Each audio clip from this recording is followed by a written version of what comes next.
want to interest you to come to Kenya is that Kenya is also very advanced in terms of financial systems. Kenya is technologically compliant. It is very easy to come and do business in Kenya.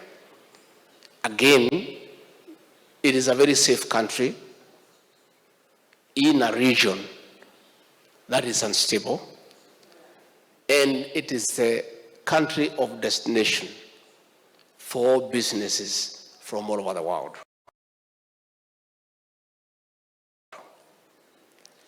Again, I want to assure you that we have enough coffee. And once you come and place your orders, the quantities that you desire will be available.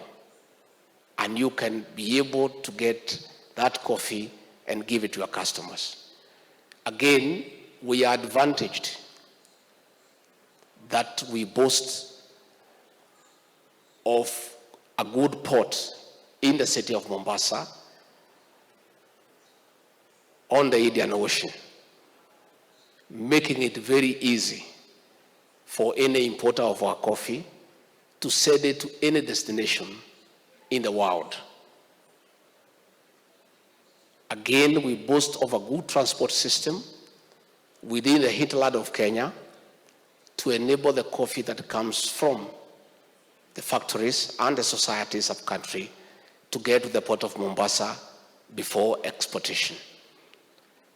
We therefore want to invite you to come and partner with us, and that is why I'm here as Deputy President, to give you an assurance that we are willing to partner with you, with our roasters,